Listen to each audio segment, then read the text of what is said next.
three-quarter size replica of the Vietnam War Memorial came to Oceanside in April, providing local residents and veterans the opportunity to remember, reflect, and heal.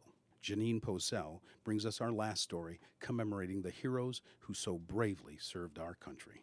The Vietnam Veterans Memorial is in Washington, D.C., but for a weekend this April, a traveling version of the wall came to Oceanside, California. The large truck carrying the Vietnam Wall experience was given an escort of honor into Oceanside, an early indication of the growing anticipation of the wall's arrival, also evidenced in daily newspaper stories. In Washington, D.C., the Vietnam Veterans Memorial was designed by Maya Ying Lin, who wanted the wall to reflect surrounding images of our nation's capital. Almost standing guard facing the wall are the three servicemen, but not everyone can make it to Washington. I think it's fantastic. There's too many vets that cannot make the trip to Washington, D.C. to have a closure. They've got too many friends, comrades, shipmates that their names are on the wall. And one way to say goodbye to them is to come out here and to find their name on the wall and have a little conversation with them. Volunteers streamed in to set up the wall, and one full day was set aside for school children. Veterans were on hand to talk to them. To get across to these next generations of the sacrifice, of them looking at all their differences and all their uniqueness, and then tying that all into one as being an American. 'Cause the flag still stands for freedom, and they can't take that away.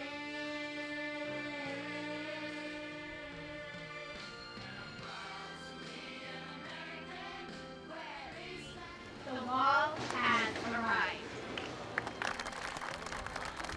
The program that follows today, as well as the candlelight ceremony on tomorrow and the closing ceremony on Sunday, should indeed offer the good people of this fine community a time to remember, to reflect, and to heal. I recall vividly, as it was being built in 1982, reading a moving article of the officer that came to the site in uniform. As the concrete footing was being poured, he tossed an object into the foundation and then saluted. When asked by the construction crew what he had just done, he said, "This was my brother's Purple Heart. He died in Vietnam. His name will be on this wall. I want it to be with him always." I knew then this would be a special place for all that served and for all those that knew those that served. What you learn as the younger generation may be personal to many of you school children. I hope, though, that you have a burning belief in this country and her values, and I hope that you will take up the call of defending her. She is the greatest nation in history with the best values. We should know. We on the wall paid a price for it. Oceanside's Mayor, Terry Johnson, welcomed the crowd and shared the story of his cousin, Thomas Samuel Alfred, who died in Vietnam on that very same day 30 years ago.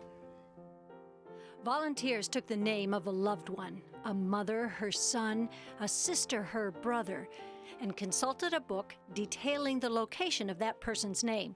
Each panel has a number and designation of east or west of the wall's apex, and then lines are counted to find that name. They're arranged according to the day they died.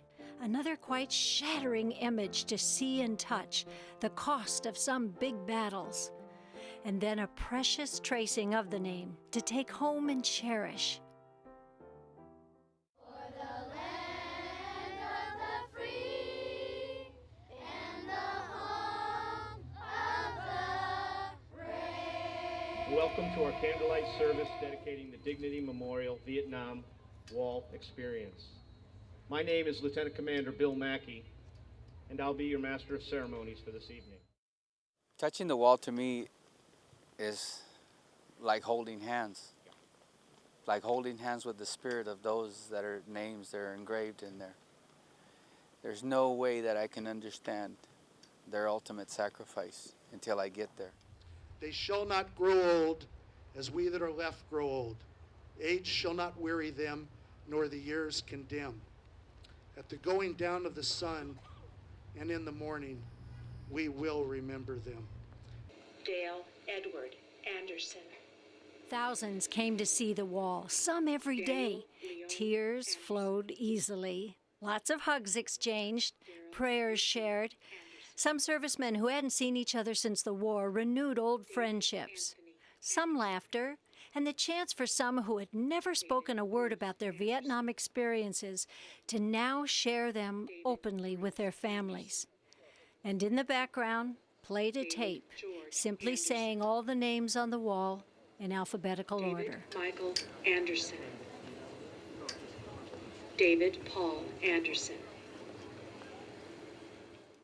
On Memorial Day in 1984, as a Secret Service agent, I was at Arlington protecting President Ronald Reagan as he dedicated the tomb of Vietnam's unknown soldier. The president declared that we were pausing to embrace our Vietnam War dead and also all those who served so well in a war whose end offered no parades, no flags, and so little thanks. President Reagan also assured the families of those missing in action that the quest for their loved ones was not over. And at each day's ceremony, special mention of the prisoners of war and missing in action. A table set up to honor them and comfort the families whose sons have not come home, and to remind everybody that an effort to find them and bring them home still continues to this day. The table, set for one, is small. It symbolizes the frailty of one prisoner alone against their oppressors. The tablecloth is white, symbolic of their purity, of their intentions to respond to their country's call to arms. The single rose is displayed in a vase, reminds us of the families and loved ones of our comrades in arms who keep faith awaiting their return. Last but not least, for one more minority, in my experience in Vietnam, I had the unique privilege on my little recon team to work with Vietnamese men. Now these guys, a couple of them were 95 pounds soaking wet. That's before they put on their armor, but there was about 85 pounds, pure heart. We ran numerous recon missions, what we called across the fence in Laos, Cambodia, and I'm only here today through their courage. No ticker tape parades were held for returning Vietnam vets. No great welcome back, no well done, which probably makes this event all the sweeter. And at the last, all veterans were asked to come forward and be acknowledged.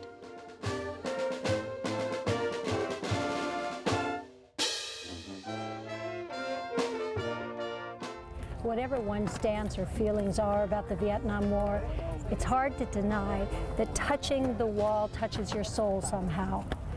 To touch just one name, Thomas Samuel Alfred, age 18, from Oceanside, California, brings home the reality of the 58,000 Americans who gave their lives in service for our country and will be forever memorialized on the wall.